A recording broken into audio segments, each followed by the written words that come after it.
Good evening, everyone, and welcome to the ACC Literary Coffeehouse. And our conduit is Becky from Malvern Books. And of course, we've got Prudence and AR here from ACC. And they are going to introduce our featured poet tonight, KB Brookins.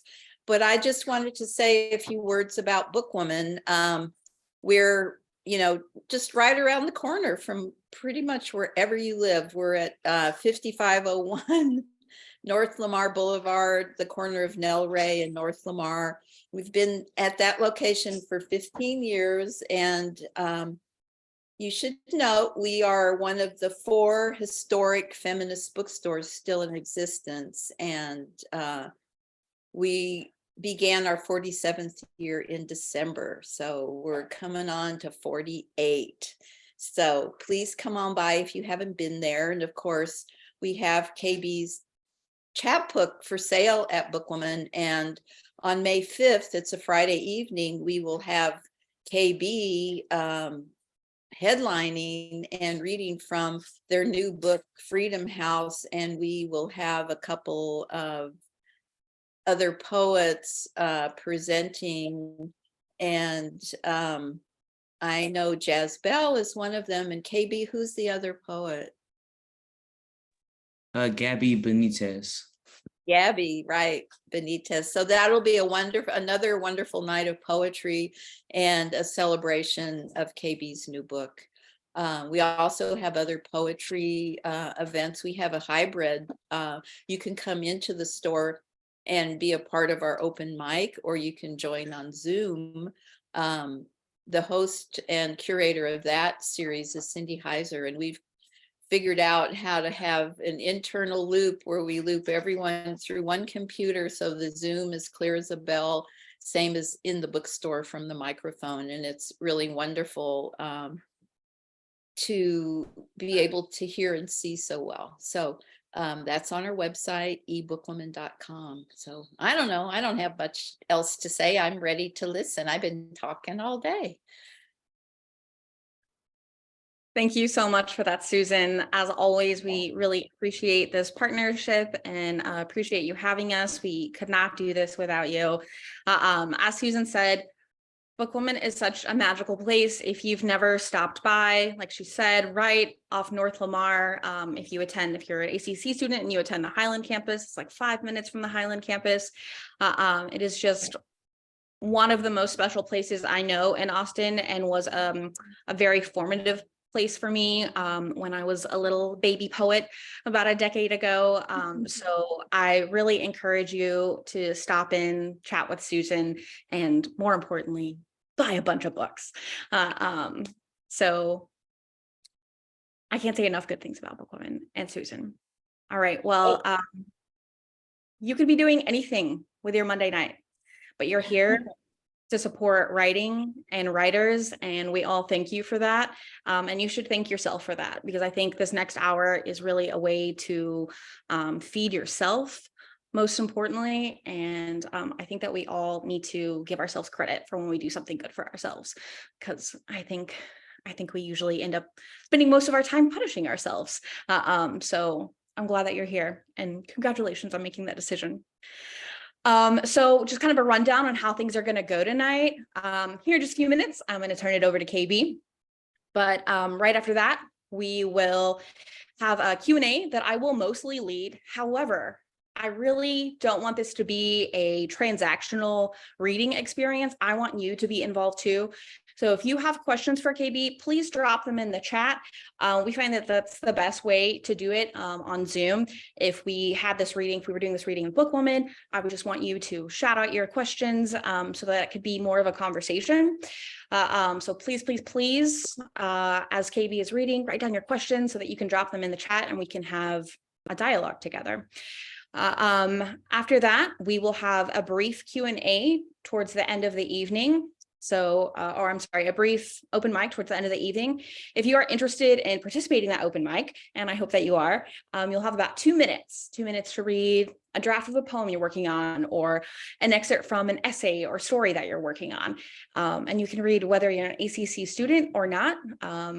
Whatever you got, we want to hear it. The only caveat there, of course, is that this space is just not the space for any work that engages with depictions of violence towards humans or animals, hate speech, or depictions of gratuitous and graphic sex. I think all work has a place, all work has an audience. This is just not the place and audience for that work. I think that's all I want to say to you, because I really just want to hear KB read tonight. So without further ado, I'm going to introduce them. You don't know, KB Brookins is a Black, queer, and trans writer, cultural worker, and artist from Texas. Their chapbook, How to Identify Yourself with a Wound, won the Saguaro Poetry Prize and was named an ALA Stonewall Honor Book in Literature. KB's writing is published in Poets.org, HuffPost, American Poetry Review, and lots of other places. They have earned fellowships from PEN America, Lambda Literary, and again, lots of other places.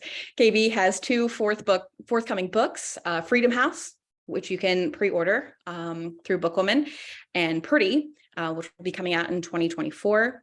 They are a 2023 National Endowment for the Arts Fellow. Congratulations again.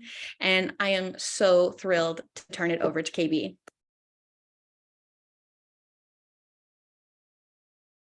Yo, what's good, everybody?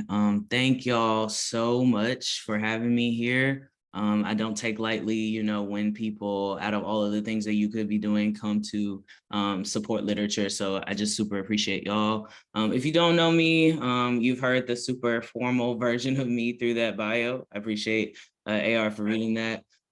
If you also don't know me, I hope I gain you as a reader and friend tonight. So I'm gonna read from this book. It's called Freedom House. It is my debut full-length book of poems. Sorry, my dog is now deciding to bark. So if you hear her, it just kind of is what it is. But I'm gonna read from this book. If you are interested in any of the poems in this book, which I hope you are, you can pre-order it through BookWoman, and the link should be shared in the chat, but I'll share it again a little bit later. This is the first poem in the book, and it's called Black Life Circa 2029. Clean fridge. Spacious, carpeted living room. Newly swept floors. A wooden desk. Designated lunchtime every day at noon. SZA playing on vinyl. Window blinds, open and intact. Money crisp and resting in the bank. Sour gummy worms with wine on the counter. I visit my mother regularly and tell her I love her. I don't flinch when my father raises his arm. My father raises his arm to hug me. The hood walks me, and sometimes I walk it back. The hood is a small utopia of green grass. All the Cadillacs are Barbie painted. I walk the east side and don't get hit on. Black men gleam gold teeth and there are no police. I go up the street to eat and there are no police. The black boy shoots a toy gun, still no police. There are no police at the school or hiding behind exit signs on the freeway. I don't clutch my steering wheel when black and white cars appear close. I don't get handcuffed or questioned. My lover doesn't have to hold me. I don't have to call in black the next day. I don't replay the night in my head. The ticket doesn't get paid off. There isn't a target on my back that I can't remove.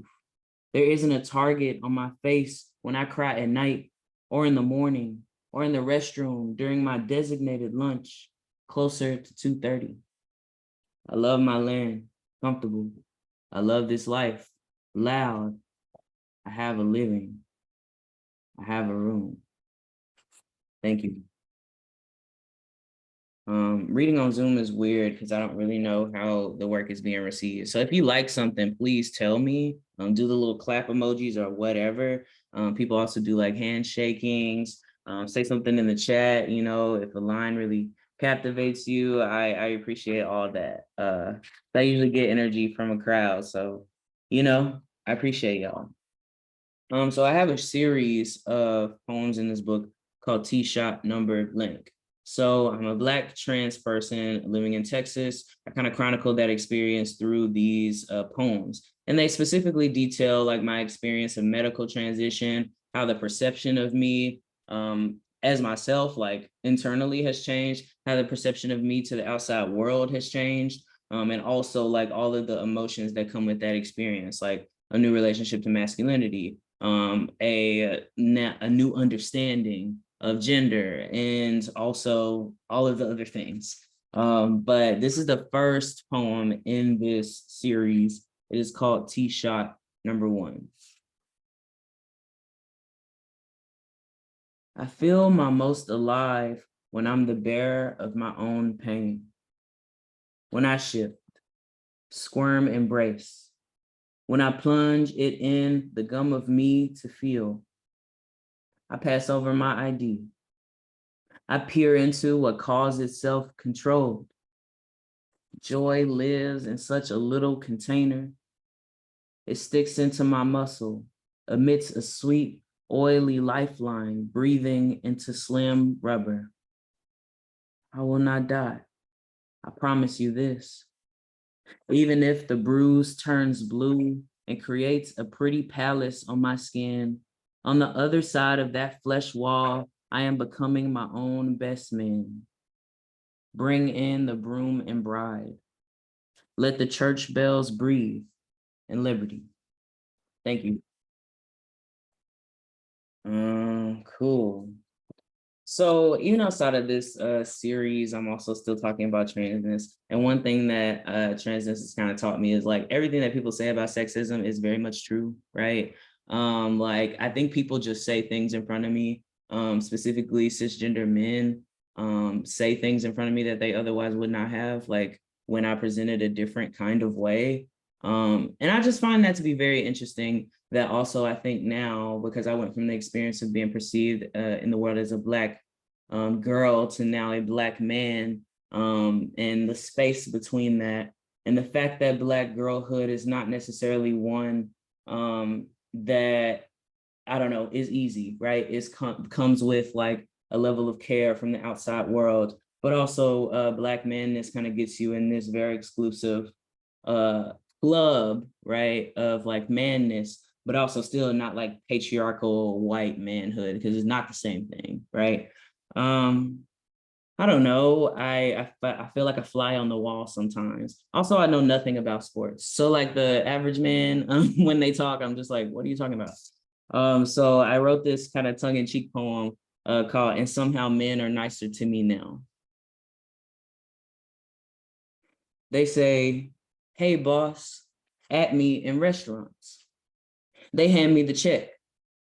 Ask me about the game of who versus cares.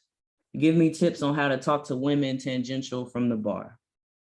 I wonder what about me makes them chipper and chatting thinly about interestless shit.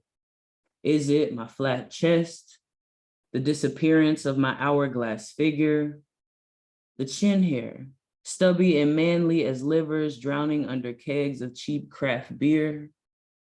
They tell me not to drink fruity shit tonight.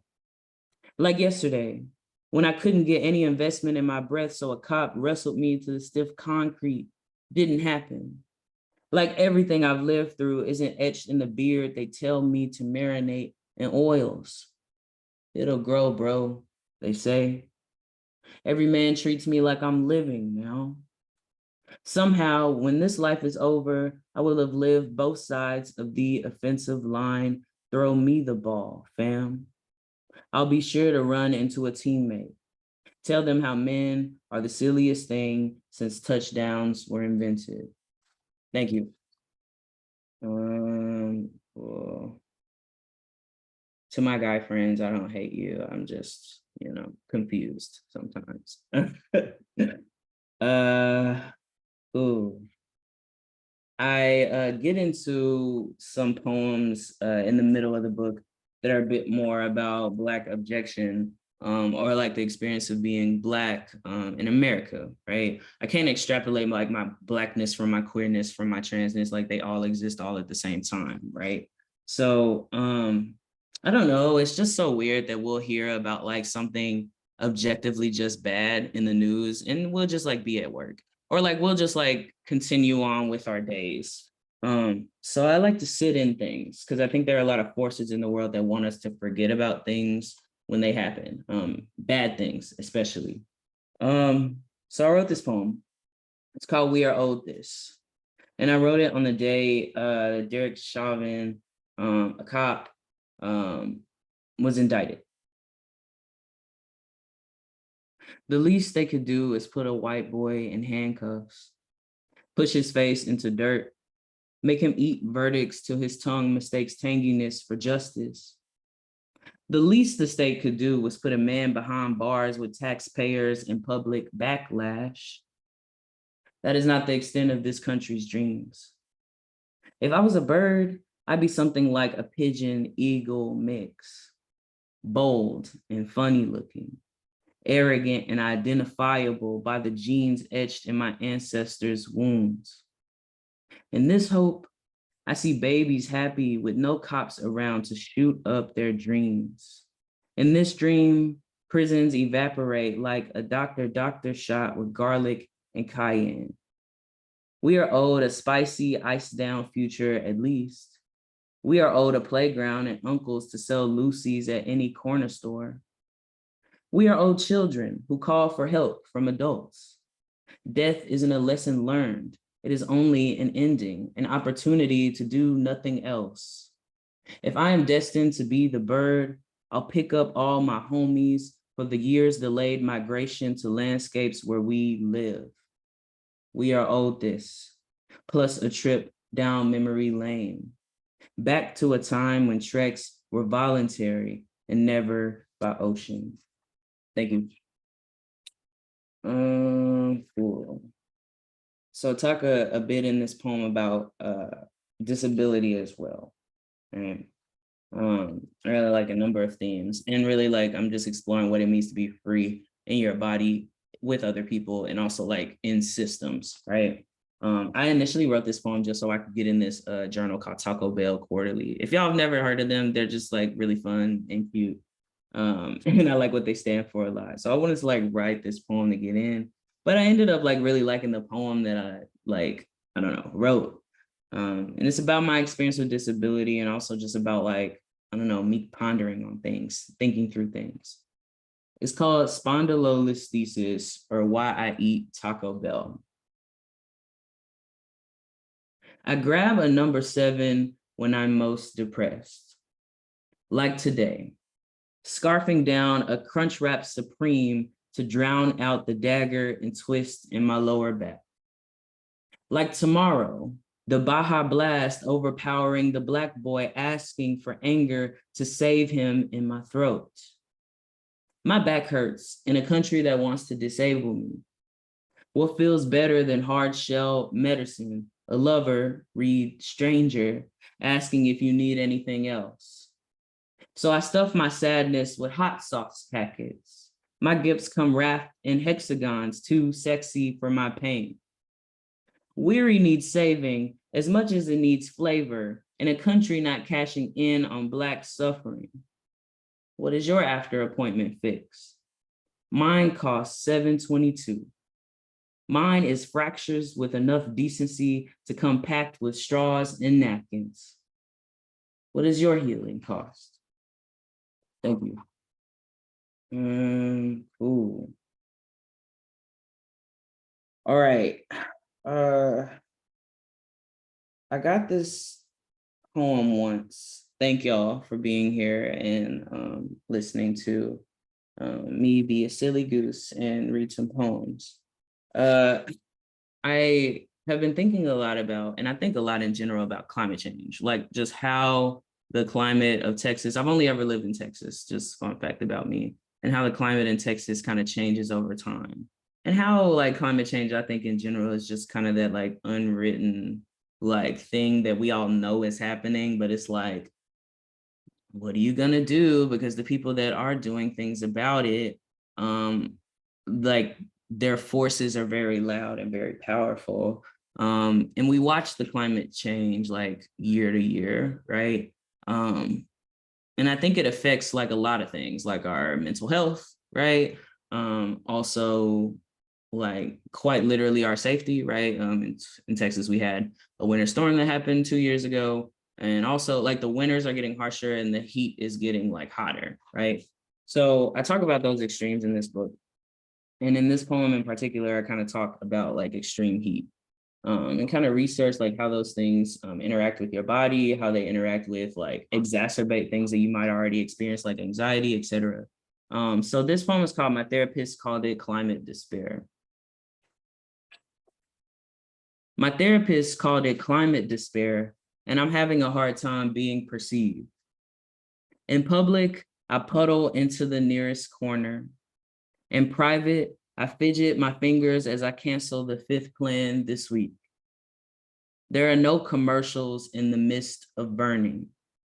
When I awoke this morning, I told my heart to stop talking. Light shone through my window, and all 110 degrees were all the same thing. I walk to the store and a fight breaks out. I walk back home and my mind goes missing.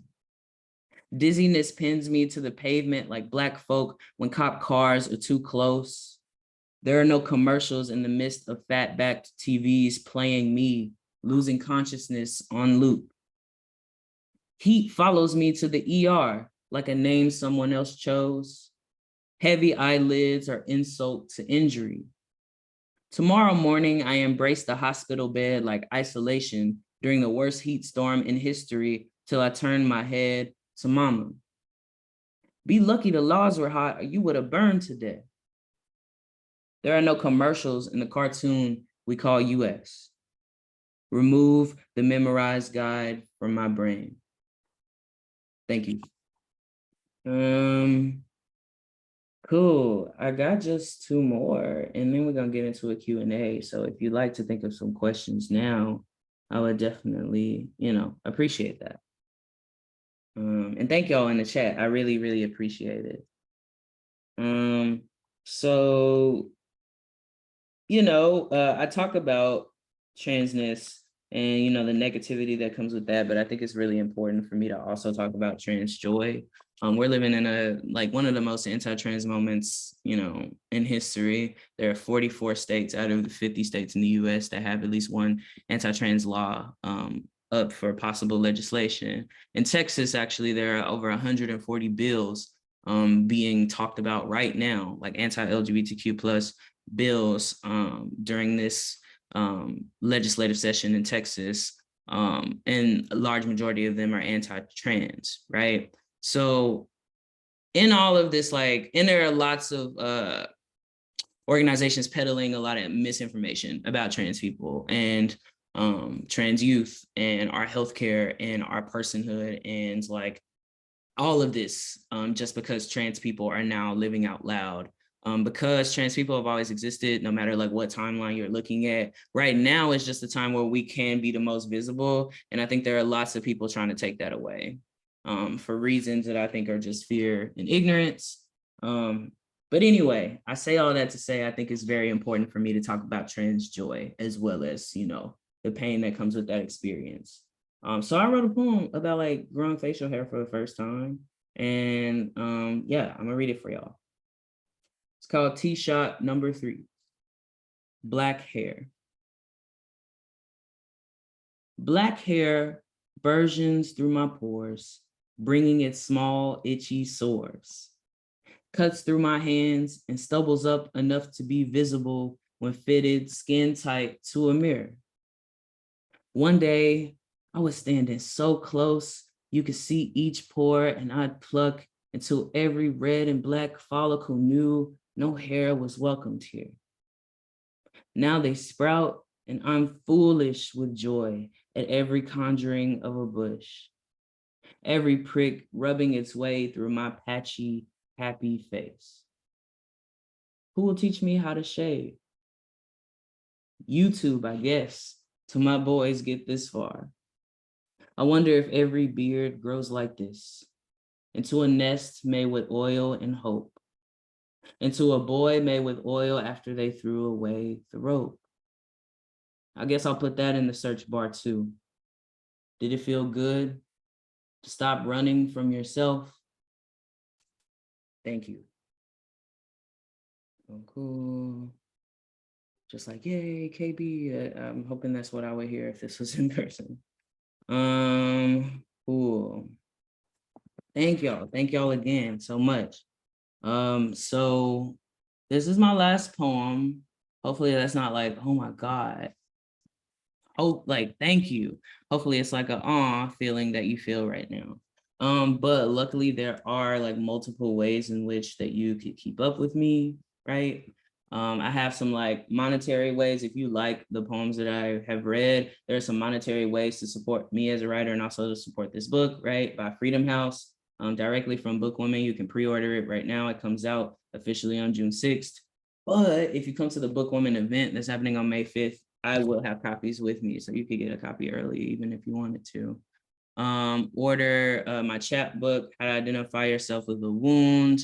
Some non-monetary ways to support are just following me online. Like, the algorithms are always trying to oppress trans people, honestly. So like liking something, reposting it, like helps way more than you know. I put out this survey last year for like places that booked me and like, how did you hear about me? And like over 75% of people were like through social media. So for real, like it does help a lot to follow, engage with my posts. I've seen you, so I will, follow back and things like that. Subscribe to my newsletter. It comes out mostly monthly when I remember to put it out. And also you can stream my EP With a Wound, which is available, anywhere you stream music. So cool. This is the last poem I'll read. And it's called Freedom House Manifesto. It's me trying to manifest like a better future. Leisure for the youth. Housing for everyone houseless. Fresh fruit in the trees and kitchens of every America. A belly full and living. Land back, truly in its truest form. Reparations for all the land and promise Black America has been stripped of since infancy of the states. No student loan debt. No credit system to keep us drowning. No inequity tolerated. Inequity eradicated from every living system. No system but the body, polyam with all parts of the ecosystem. No belly full of legislators telling it what it can and can't do. No unrest. No bloodshed in the name of liberty and justice. No police, no prisons, no barriers between people. No ICE, no $20,000 medical bill, no cancer, no breeding of things that don't belong together. No dogs that matter more to you than people. No police.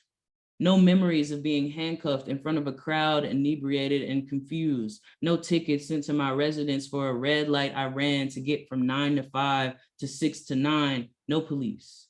No prisons, no police. No running my fingers through my hair looking for justice. No world devoid of it.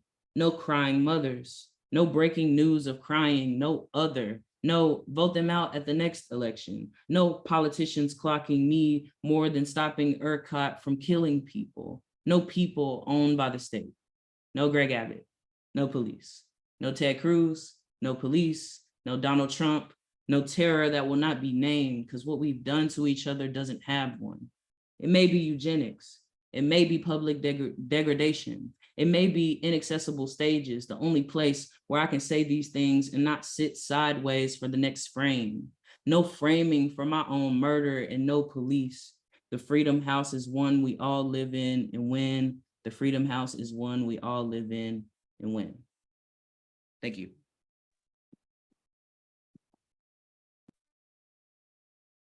KB, thank you so much for sharing those poems with us tonight. I think that was the best part of all of our days. Even though I don't know a lot of you here tonight, I feel comfortable saying that. So thank you again. So I'm going to start us off in the Q&A. I have a handful of questions for KB, but as I said before, I was teaching one of my classes a few days ago, and I asked my students if it was like okay if I did something, and they were like, "It's your class," and I was like, "Actually, it's your class. I've already taken Comp 2, so this is very much your class." And that's kind of how I feel about where we are right now. This is your reading, so it is yours to participate in and be a part of. So please keep those questions coming. All right. So as a poet, I am really interested in form, and I know that we have a lot of students here tonight. And so I think form is like when we encounter new poets, when we first start writing, form is like the thing that's most elusive for a lot of us. And looking at your work, your form is really varied, not just couplets and quatrains, but I'm thinking of like the curriculum vitae poem. So very experimental with your form. Can you talk a little bit about your approach to form, whether you see the form as something that should enact the content or push against the content, or neither of those things? How do you think about form? Yeah. Good question. It's so funny. I've been told like, oh, this is so experimental, and I'm like, actually, actually, I think this is very like not that wild. And the caveat of like contemporary poetry that we're living in right now, I think we're very much living in a renaissance as far as like innovation in poetry goes. But I find form to be something that like mirrors the content. Form is usually a thing that I enact or like figure out in a poem retroactively. So like I turn to poetry, right, because it is one of the art forms that cares a lot about how things are presented on the page, right? When you interact with a novel, I think you're almost always expecting paragraphs, right? When you interact with a poem, it's always going to be, I feel, like an experience that is curated for you by the writer, right? And sometimes the form is a mechanism in which I'm trying to be in conversation with the history of poetry, right? Like anybody who writes a sonnet, Daddy Shakespeare, like it's just such a historical form and it's been around for so long. So like when you're writing sonnets, you're invoking so much history in that form. And I find the sonnet, for instance, right, to be a form in which like you're actively pushing against a lot of like constrictions, right? Yeah. So what like content mirrors that kind of experience?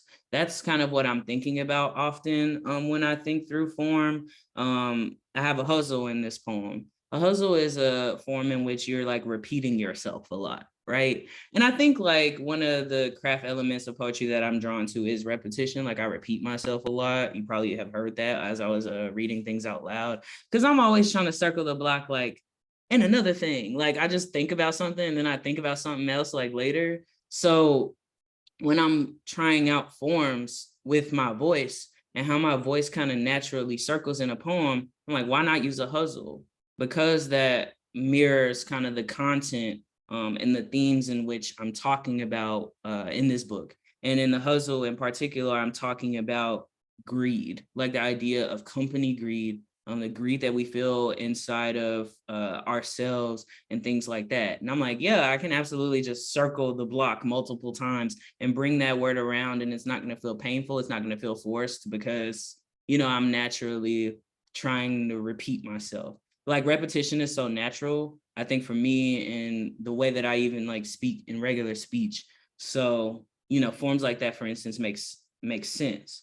With other forms like curriculum vitae, poem that you brought up, I'm trying to like invoke and make you think about multiple things. Like when you're coming across this poem, like what if we were like super honest about our CVs, like what we actually want to put for that one job that we hated, right? Or what we actually want to put for that like job where we're like, I put so much of myself into this job and they didn't really deserve that. You know what I mean? And like, I was also thinking about the concept of labor in general. Like we lend so much of our time and we lend so much of our voices to just the workday, right? And also there is a kind of like unspoken labor also to some of the things that we do just like on an everyday basis. I think I tweeted one day, like last week, like, writers, why are we not putting on our CVs that we're writers? And we do a lot of work for ourselves, like submitting to journals and, vying for, people like Susan to please book us and like, like showing up to things, showing up to the page, writing commission pieces, some of us, it's all labor, but we don't think of certain things that we do, if we don't get actively paid for it, right, as labor. And I'm really trying to push against those concepts, because I'm like, being a Black person in America right now, labor. I'm always doing emotional labor, and being a person with a uterus right now, whole bunch of labor, right? So I'm just, with that form, I'm like, I want you to be thinking of what a CV traditionally does, and I'm bringing a poetic sensibility to it. So sometimes, like, I don't know, when I read, like, for instance, a Ars Poetica poem, like a poem that says Ars Poetica in it, I'm like, okay, now I'm thinking about that. Even if you're not like actively talking about it in the poem, I'm thinking about it. And you want me to be thinking about it. And I don't know, I think form, along with line, which both of those are very much my jam, it's just me like hand holding a little bit, like guiding you through an experience of the poem and telling you like, this is the content and this is its container.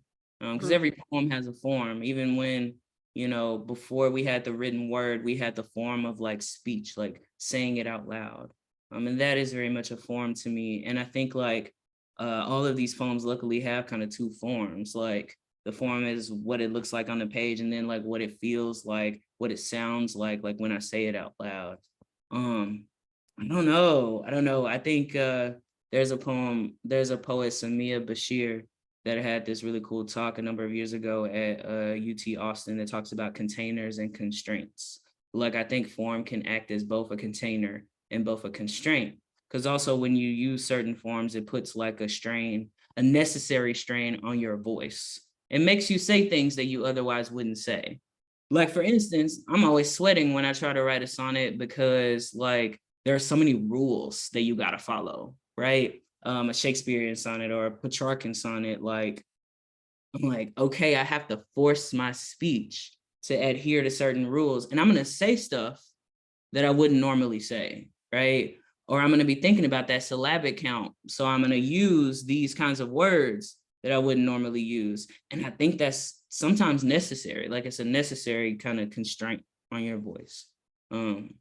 A very wordy answer, but I don't know. I find forms just to be like a mechanism in which I can invoke the history of poetry. I can invoke like the history of whatever I'm like referencing, like it's a erasure in here that is originally derived from like a political document. I want you to be thinking about that, right? And I also think that form is just like also, yeah, me guiding the reader, and there are some things that I won't have control over, obviously, because I can't be like reading the poem to you while you're writing it, like while you're reading it all the time. But some things I want to make clear, and I think I can make them clear through form. Yeah, no, I think that's super helpful for students, especially what you said about kind of retroactively fitting the form, because I think students come into a poem with the pressure of, okay, I've got content, I've got the way that it appears, and I need to know how that all works out. But sometimes it is a retroactive fit if we start out, with the content or the form first.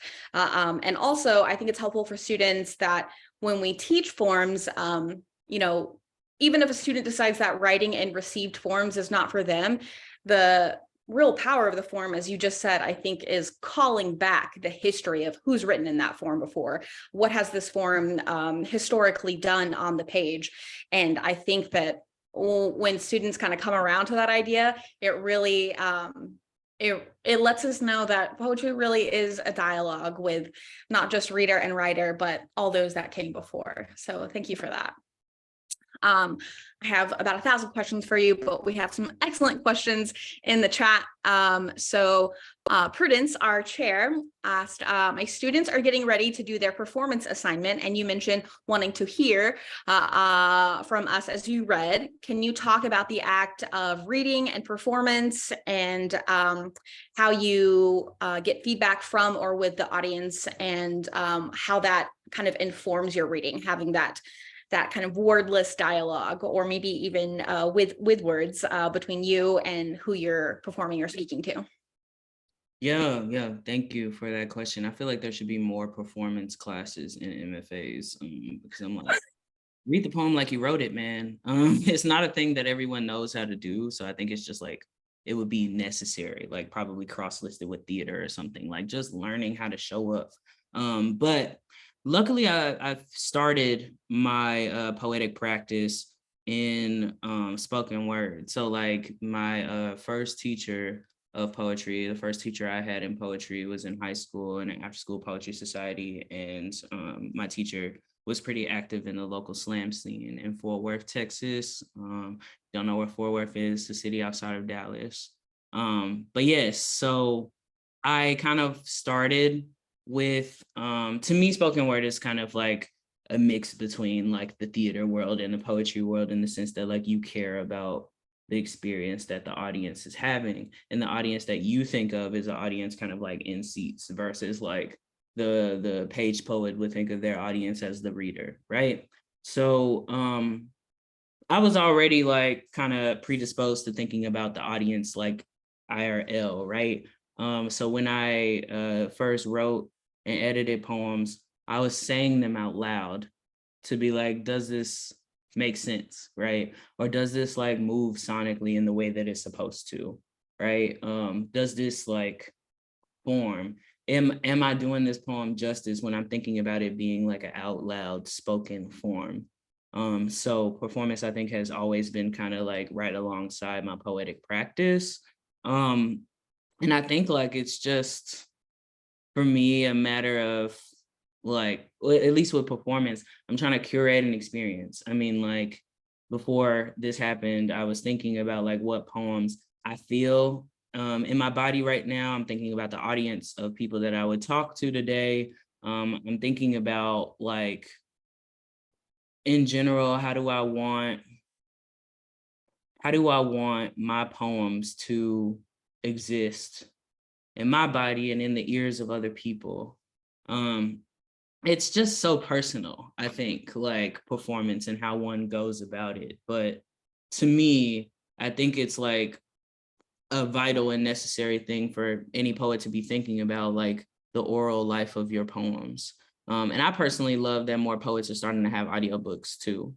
Because I'm like, yes, please, like, be more cognizant of the fact that like your poems are also out loud things. And I like that also more spoken word and slam poets are like trying to write books now. Like it just should be that, you know, our poems get to live in so many different ways, on a Kindle, on someone's bookshelf, and also in someone's ears. But I don't know if that's a good like That's a yeah. fantastic answer. I think much like form, when we first come to poetry, we're so stressed about the little thing we're making on the page, that we forget it can have a voice and energy and a body behind it. So I think that that is really good to remind students of that. Thank you. So Mads in the chat has written, you have a very unique style. What helped you develop your writing style? Fun.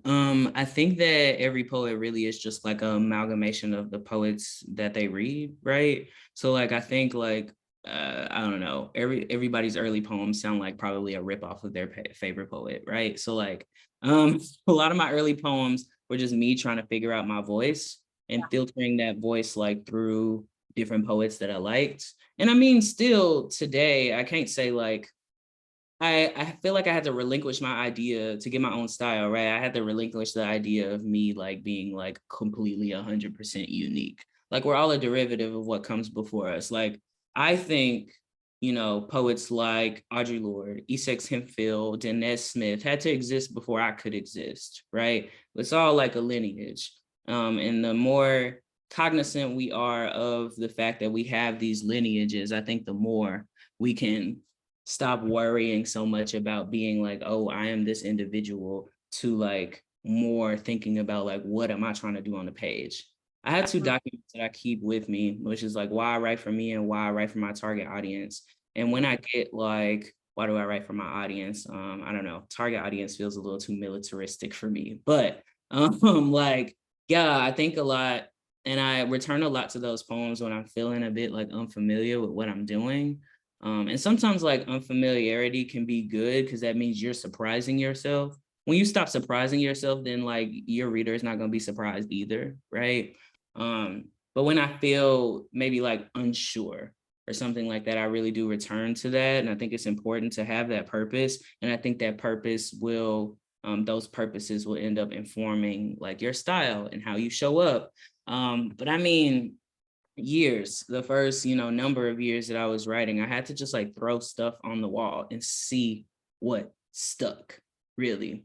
So I'm like, okay, I'm gonna write like a Jericho Brown type poem and like see what happens. Or I'm gonna write a Sharon Olds type poem and like see what feels like it's working. And I'm gonna keep that, and I'm gonna, put the other in a, very long 70-page Google Doc and, go from there, right? It's like trying on for size, like really, my practice also like has to include reading. Like you can't really develop a style of writing without like also reading, right?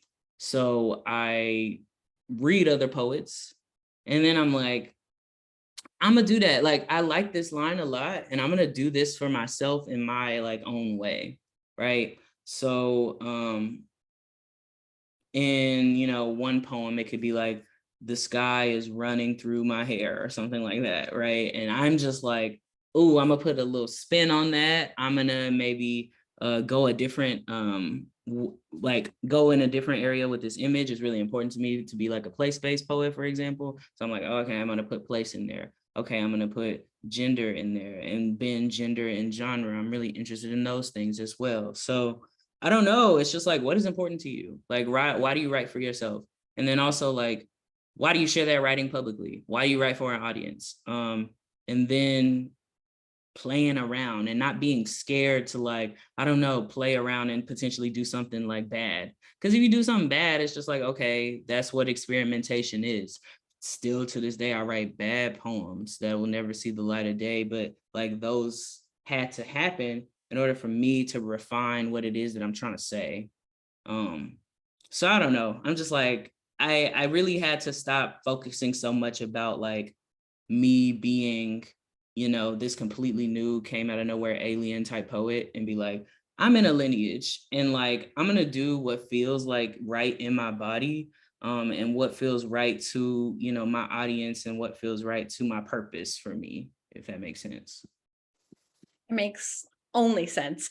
Yeah, I am constantly preaching the value of imitation, because I think when students first come to their creative writing classes, they've been emotionally scarred with threats of plagiarism, and they're so timid to even go near someone else's work, or even to respond, to bring their response to their own poem, and to have that dialogue with another poem and another poet. And so I think it's a really good reminder for all of us here tonight that we all have poetic ancestors, and we cannot escape that. And none of us are going to get anywhere in our poetic lives without imitation. It's just a necessary part of the process. So one of my questions that I have, so KB and I first met each other approximately 5 lifetimes ago, when we were both at Texas State, doing our time at Texas State. And I think creative writing programs, among their many flaws, is that they often push writers into a genre. Pick a genre, stay there, stay in your lane. This is what you do. But obviously that is not the reality for most writers. And you have had success writing across genres.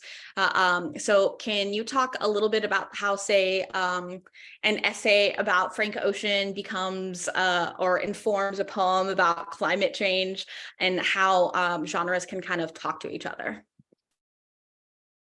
Yeah, I mean, what is genre but the drawing of a line? You know, I think it's like arbitrary lines a lot of the times. I too love Frank Ocean. I've written like many Frank Ocean poems and also essays.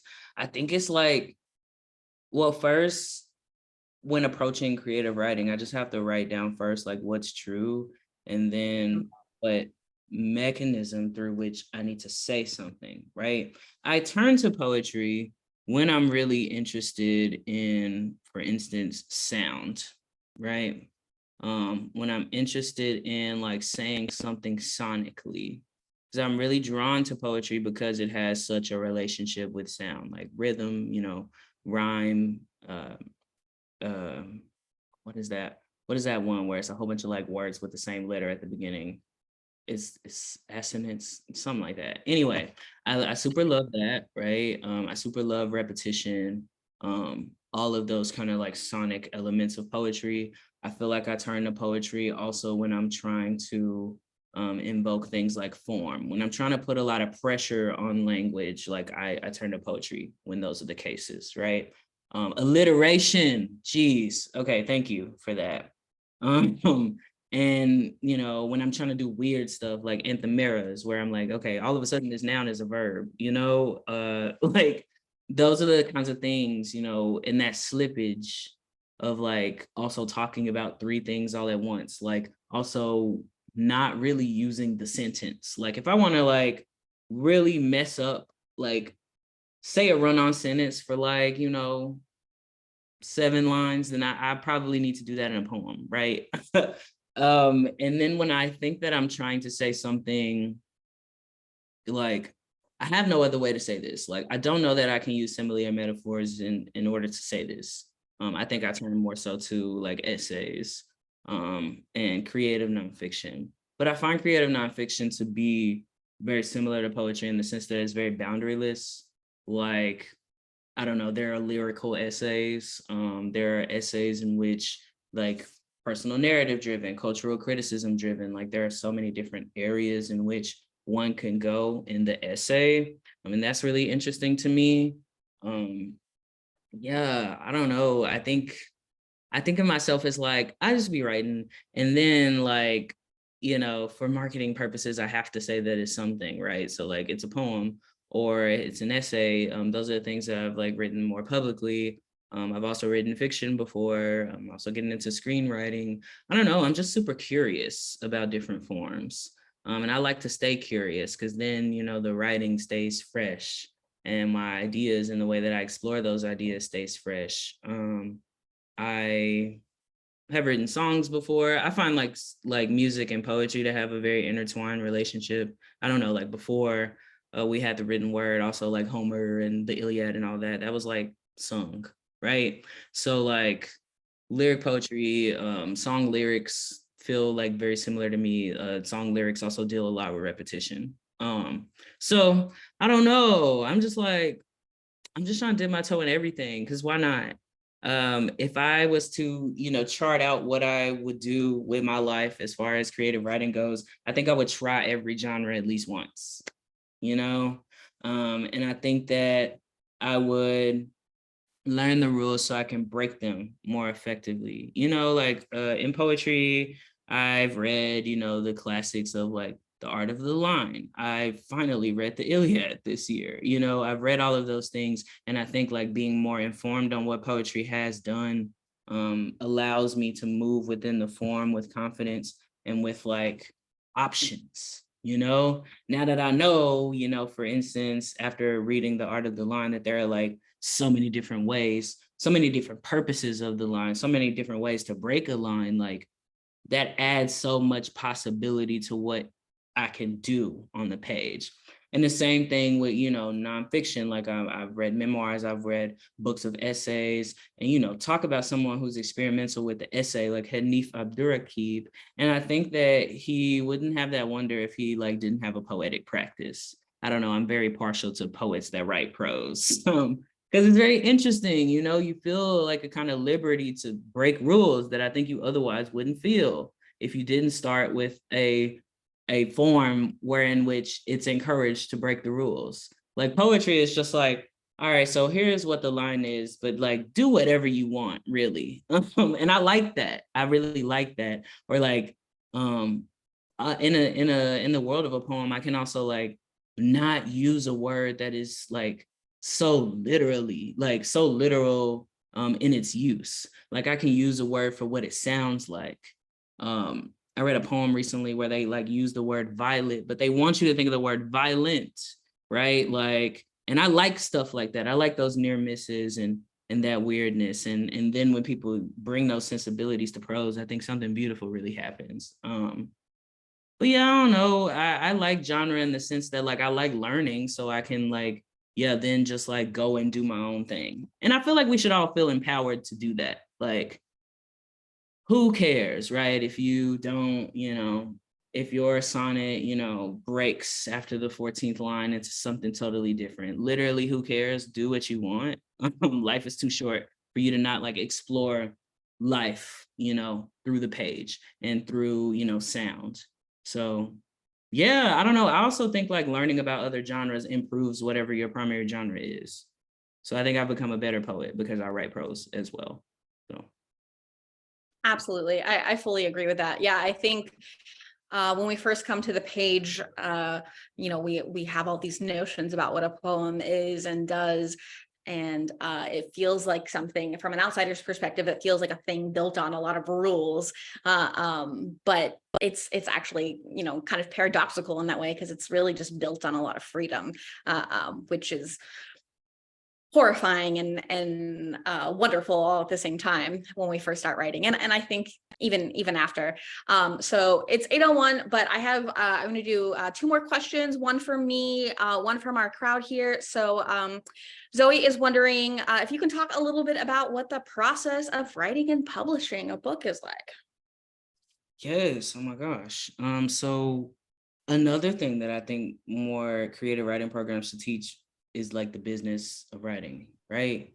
Because so much of this stuff I had to learn through like trial and error, sending out some really terrible book manuscripts, or like doing a cover letter completely wrong, right? Like, so I will say, like with this, I was very scrappy with the way that I went about publishing this book and others. But I mean, that changes book to book, but the general process for me has been like writing the book.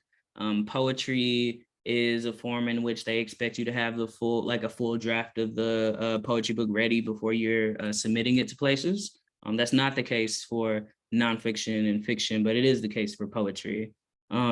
So I, toyed with this manuscript probably for like a year, adding poems, from previous years, and also like revising and really feeling good about the concept and things like that. Wrote kind of a purpose or like a description of it. Like if it came up on, bookshop.org, what would I want it to say? Like doing all of that kind of thinking.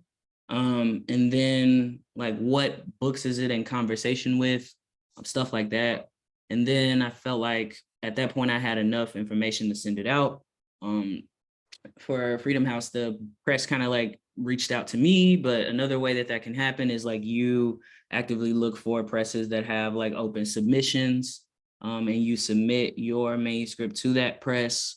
And then there's kind of a waiting game after that, right? Like you wait a number of months or a number of weeks, depending on what kind of timeline has been given to you by said press. And then after that, it's like yes or no. I think that I don't know anybody who just got like a immediate yes. Usually it's like a months to years long process of like trying to get your manuscript accepted. And you want that, to a certain extent to be the case because you want to get matched with, someone who is going to know what to do with it once they have it, right? And you want to get matched with someone to where y'all have an understanding of like what you need as an author and what they need as a press, right? So now I'm in the stage of like promotion and promoting the book, trying to get it out there to as many people as possible.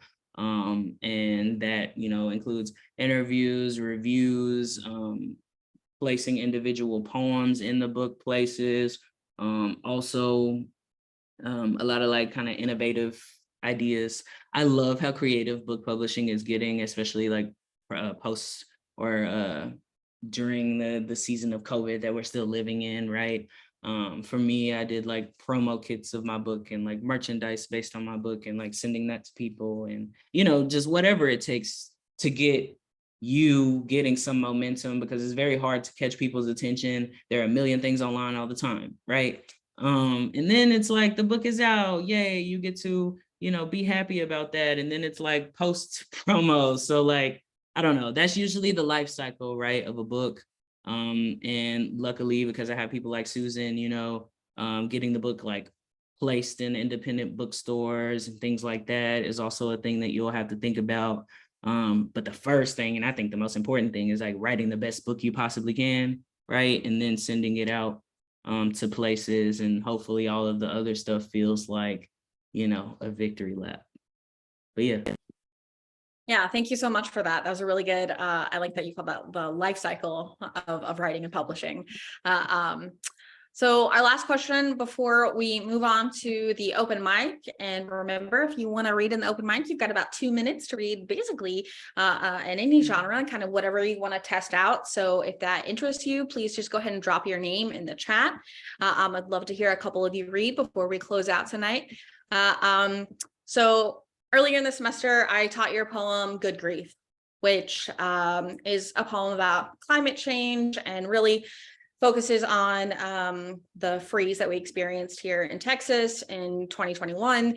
And I think my students were really struck by the fact that like they're kind of shocked, like, oh, we have permission to write about these collective traumas, and especially one that is so localized. And so I'm wondering if you can talk a little bit about that, writing for the people in the state, writing for people in your community, however one wants to define community, and kind of writing on the behalf of others to speak for maybe people who don't have a voice. Yeah, can you talk a little bit about how that shows up in your work? Yeah, thank you for asking. I want to say all this with the caveat of like, I hate the idea of like us having to be like universal as writers. I'm just like uninterested in being universal. I want someone to look at me in 50 years and be like, that was what, you know, 2022 was like, or whatever. Like, I want to mark myself by time, because, you know, Walt Whitman and them were not thinking about like not marking themselves by time. Like, everyone has been talking about the times in which they live in for a very long time. I don't know, this sentiment. I think there are a lot of forces actually out there that really want us to not remember certain things, right? And want us to not chronicle certain histories. Like, I think there is a reason why, you know, a week after the winter storm, we just all went back to work as if that didn't happen, right? Like, it was like some of us were out of, you know, heat and water for like 5 days. And then 3 days later, you're like, all right, bro, you got that paper for me? And you just in the office shooting the stuff and like acting like that didn't happen. That's ridiculous to me. And I think that because capitalism is gonna capitalism, that is why those kinds of things, right, are the case. And now when you bring up Winter Storm 2021 to the governor, he acts as if like he's annoyed with you. You know what I mean? Like, I think there are forces in which that want us to be okay with those kinds of things. And I just like very much was like, we're refusing to be okay with the abnormal that we're trying to normalize. I mean, this whole book, I think, like to a certain degree, is trying to talk about things that are abnormal. It's abnormal, you know, for you to care and be so invested in like how I identify gender wise. I think it's abnormal. It's obsessive. It's weird. It's abnormal to have, you know, so much legislative reach, or to feel like you should make laws about other people's reproductive rights. That's abnormal, but we're trying to normalize it, right? It's abnormal, you know, that guns matter more to people, to a lot of our legislators, right? So I think that it takes artists and it takes, you know, others pointing out the abnormalness for people to kind of get out of the being like a cog on the wheel type of mentality, because I think like so many forces in our lives, capitalism being one of them, you know, patriarchal masculinity being another, right? Like they want us to be okay with being oppressed. And I think this book, you know, and a lot of the literature that I've come to love over time is really being like, hey, y'all, this is wrong. And I just want to always be contributing, you know, to that conversation. So I say like, no conversation is off limits. And don't let anybody tell you that you have to appeal to some kind of universal truth or like universal audience. I think that universal, by universal, most people mean white and cis and straight and abled most of the time, right? And I think, you know, in my earlier days of poeting, I felt super self-conscious about like, oh, if I talk about Texas, then people who are not from Texas are like not going to be interested in what I say. But that's very much not true, right? That poem, Good Grief, is published in the Academy of American Poets, one of the biggest like circulating websites for poetry. And I think they were into it because even if I'm talking about the specific thing of the Texas winter storm, what other place is not being negatively affected by climate change right now? You know, like, you know, I had people, you know, internationally reaching out to me, you know, from Iceland, from India, like telling me like that really resonated with me because, you know, I'm seeing this happen where I am, right? Because there are so many people in which that I think, you know, we're really just conditioned, but I want to be, you know, the person, because I had writers like that in my life that like, you know, just really made something click for me, really made something like possible for me in that moment. And you know, then all of a sudden my life was changed forever. Or then all of a sudden now I'm thinking more about that thing and I want to do something. I want to galvanize myself. Like writing has the power to also galvanize people into change, right? They're like, I've been to an open mic, you know, for instance, and I've like learned something about like Palestine, right? Like, I don't think that that's something that you learn right in Texas education. Again, I was like born and raised in Texas, and you know, that public education system is not all the way good, right? So also I think literature fills in the gaps for a lot of us, right? So I don't know. I think it's important, and I'm glad they have you, AR, to like encourage them to like write about the things that they should write about, the things that are important to you, because even if you just think they're important to you, they end up having, you know, this universal appeal because you're talking about something real. You're not talking about something abstract. And we should always be, I think, inching towards the real, like the real feeling, the real occurrence, the real volta, you know, in a poem. Yes. Yeah.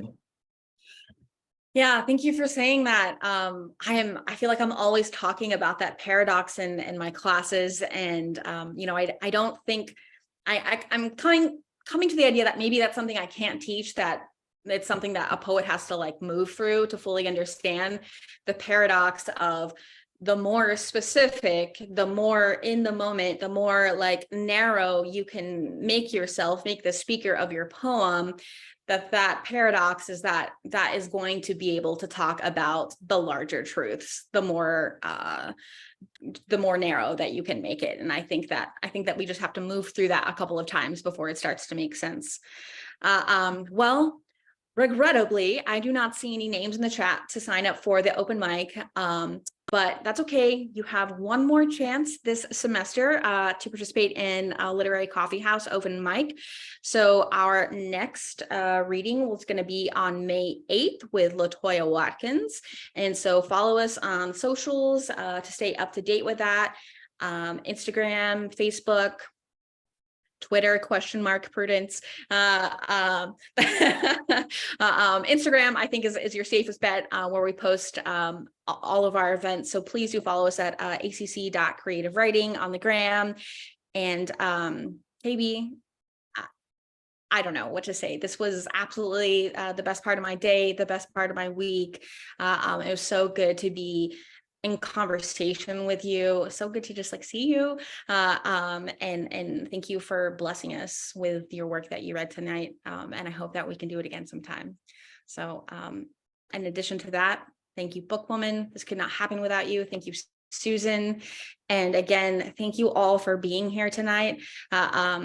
Without you attending, this would just be me and KB talking, which would be super cool. And I'd be fine with that. But going back to what I said before, this is your reading, not ours. And so thank you for making that happen. And I hope to see you all on May 8th. Prudence, do you have anything you want to say to the people? Nothing to say to the people. All right. All right. Well, with that, I think we are going to close out. And thank you again, KB. Yes, thank y'all for having me. Have a good night. Stay safe. All the good things. Absolutely.